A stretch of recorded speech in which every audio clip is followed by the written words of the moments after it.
Olá, hoje nós vamos estudar os Salmos 91 a 95, versículos 1 e 2 do Salmo 91. No esconderijo se refere à proteção do santuário. Sombra indica proteção ou segurança.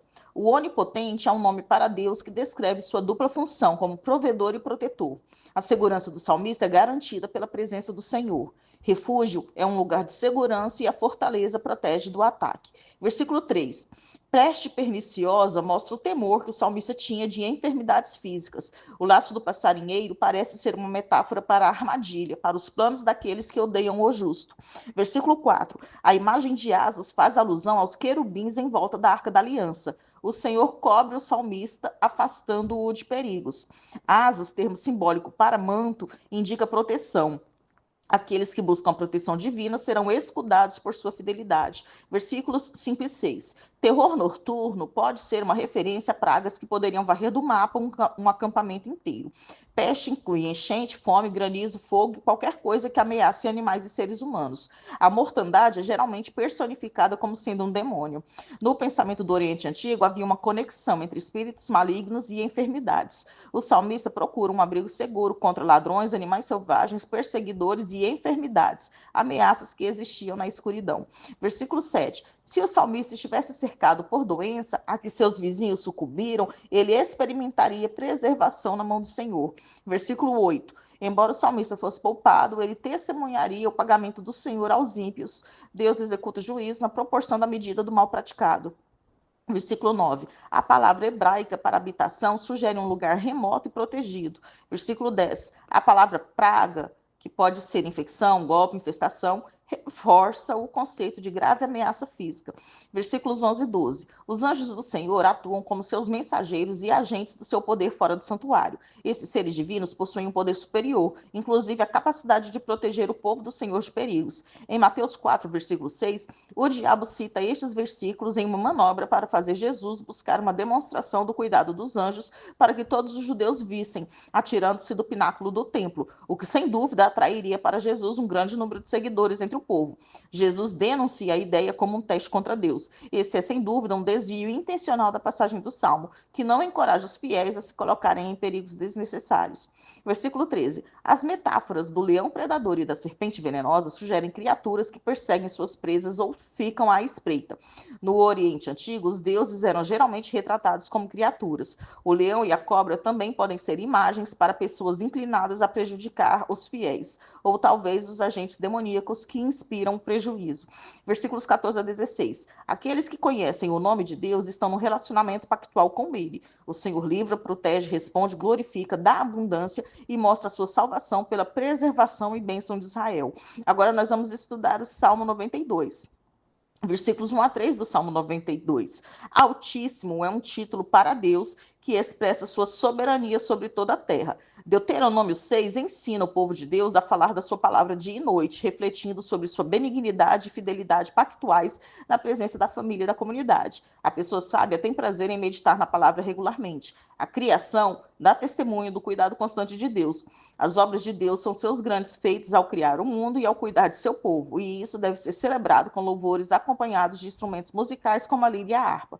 Versículo 4. O salmista concentrou a sua atenção sobre os atos de Deus dentro do templo e do espaço. Deus não está fora do contato com a realidade criada, mas opera através dessa realidade para demonstrar seu amor ao seu povo. Versículo 5. Os atos e os pensamentos de Deus nos avassalam quando os contemplamos. Eles nos atraem a um fascínio reverente e a uma humilde devoção que ultrapassam a nossa pobre apreensão. Versículos 6 e 7. Tanto o tolo como o insensato falham em manter um relacionamento íntimo com Deus e rejeitam a sabedoria necessária para um viver correto. A natureza vulnerável e passageira dos ímpios é comparável à vegetação que brota por certo tempo e depois seca e desaparece, sem deixar evidência de sua existência. O salmista se conforta em saber que os que praticam a iniquidade sofrerão destruição eterna. Versículo 8. A soberania e a imutabilidade de Deus contrastam com a fraqueza e finitude do homem.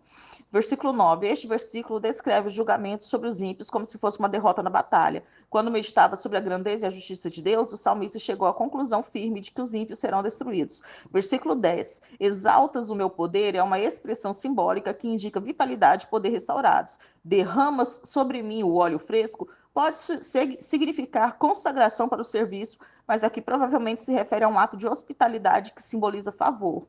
O boi selvagem é o auroque, que é o ancestral do gado doméstico, mas que agora está extinto.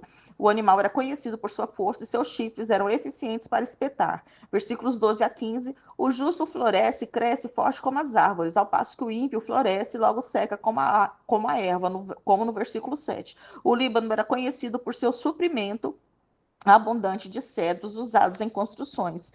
Árvores geralmente se referem de maneira simbólica a características de líderes nacionais. A casa do Senhor é uma referência ao templo. Ela é um padrão do paraíso, representando a ordem da criação e um lugar de descanso na presença do Senhor. Os justos florescerão como resultado da providência de Deus e a velhice não retirará a vitalidade deles. A força dos justos demonstra a confiabilidade e a imparcialidade do Senhor Deus. O inimigo prospera, mas é destruído depois de procurar apresentar-se verdadeiro. Aqueles que de fato pertencem ao Senhor não têm hipocrisia nem engano, sua prosperidade é duradoura. Agora nós vamos estudar o Salmo 93, versículos 1 a 2 do Salmo 93. A referência à eternidade significa que o reinado do Senhor Deus é atemporal. Estar vestido de glória e de majestade representa uma linguagem real, tipicamente associada à realeza. O Senhor firmou o mundo e a ordem do cosmos não está sujeita a perturbações. Essa firmeza é um contraste com vacilar, que ocorre, é uma palavra que ocorre com frequência em textos que descrevem a impotência de falsos deuses. O termo reforça a confiabilidade do caráter do Senhor e seu compromisso com a criação. Versículos 3 e 4. Para um israelita, o mar revoltoso, também chamado de rios e grandes águas, era o símbolo mais vívido do caos incontrolável. Esta seção afirma que o rei divino é mais poderoso do que isso. Versículo 5. Os testemunhos ou decretos de Deus são tão estáveis quanto seu trono e a terra, porque a ordem moral do universo reflete o próprio caráter de Deus e é, portanto, estável e confiável. As leis dadas a Israel estão baseadas em sua ordem moral estável, porque o chamado de Israel é para ser a humanidade renovada de Deus após a queda de Adão e Eva. Por isso é fixado um ponto que somente aqueles que constantemente buscam a santidade desfrutarão constantemente de Deus. Agora nós vamos estudar o Salmo 94, versículos 1 e 2 do Salmo 94. Vingança geralmente descreve o juízo de Deus sobre as nações. Raramente o termo se aplica a Israel. A vingança de Deus não significa uma retaliação descontrolada, mas a justa retribuição do eterno juiz pelas infrações de sua lei. O salmista pede a volta do Senhor para resgatar o seu povo. O salmista apela ao Senhor como juiz para impor a justiça a malfeitores arrogantes, aqueles que lhe são desobedientes. Versículos 4 a 6. A conversa dos arrogantes e enganadores é vã e incessante. O inimigo procura destruir o povo de Deus, tendo em vista os grupos mais vulneráveis na sociedade, aos quais o Senhor defenderá. Versículo 7. A afirmação de que Deus não toma conhecimento de tais crimes é o cúmulo da arrogância e da insensatez, que fluem de um coração incrédulo. Versículo 8. Os termos estúpidos e tolos referem-se ao povo que resiste à oferta da graça encontrada na aliança com Deus. Os ímpios se tornarão sábios quando abandonarem a ilusão de que Deus não conhece as suas maquinações pecaminosas ou que ele é incapaz de impedir essas intrigas. Quando abraçarem as verdades fundamentais sobre Deus, o homem e a aliança. Versículo 11. O Senhor conhece até mesmo os pensamentos secretos ocultos no coração. Versículos 12 e 13. Ser bem-aventurado significava ser sábio e próspero na vida, como resultado da instrução de Deus. Deus repreende aqueles a quem ele ama, corrigindo-os e instruindo-os para trazê-los de volta a um relacionamento com ele. Deus reconhece as fraquezas inerentes da humanidade. O salmista reconhece aqui que geralmente há uma demora entre um ato iníquo e sua punição. Os injustos poderão até prosperar por algum tempo, o certo é que eles pagarão por seus crimes. Versículo 14. Deus pode disciplinar os justos, fazendo-os voltarem à conformidade com a sua vontade, mas ele jamais os abandonará. Deus tem um compromisso pessoal com seu povo, Israel, estabelecido por meio de uma aliança baseada no seu amor imutável. Versículo 16. Neste versículo, o Salmo assume uma nota pessoal quando o autor se prepara para mencionar como Deus o livrou. Versículo 17. Silêncio é um termo que representa a morte, a sepultura. Versículo 18. A bondade do Senhor, especificamente o amor de Deus por aqueles que estão em relacionamento com o Senhor segundo a aliança, é o que sustenta o salmista. Versículo 19. As inquietações específicas são aquelas aquelas expressadas no Salmo, como, por exemplo, o êxito dos ímpios no versículo 3. As consolações são as garantias de que Deus tudo sabe, de que ele já mostrou seu apoio em favor dos seus e de que ele certamente julgará os perversos. Versículo 20. O trono da perversidade é o trono de um rei que perverte a justiça. Todo rei de Israel tinha o dever de refletir o governo de Deus, particularmente a justiça e a compaixão divinas.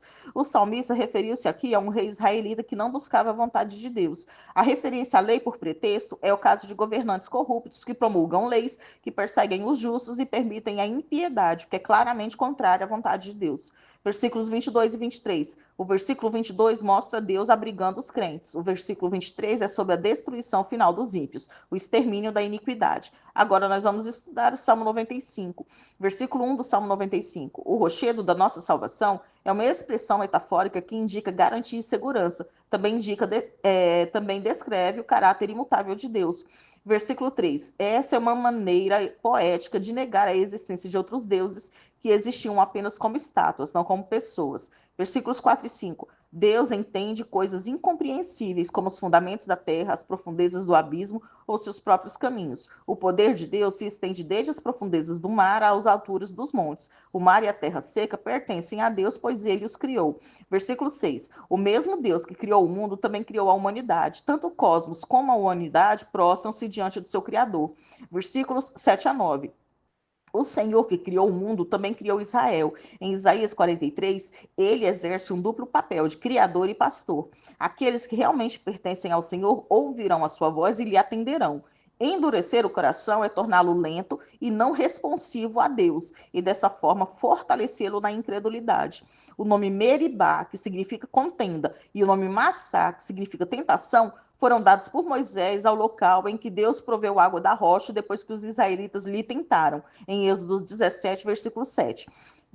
Versículo 10. Embora o grupo original que saiu do Egito não entraria em Canaã em razão de sua pecaminosidade, Caleb e Josué conduziriam uma próxima geração à terra prometida. Versículo 11. O descanso de início era a terra prometida, ou seja, Canaã, onde o povo chegou depois de 40 anos vagueando pelo deserto. Hoje, descanso é aplicado à salvação pela graça. Nós terminamos aqui o estudo dos Salmos 91 a 95.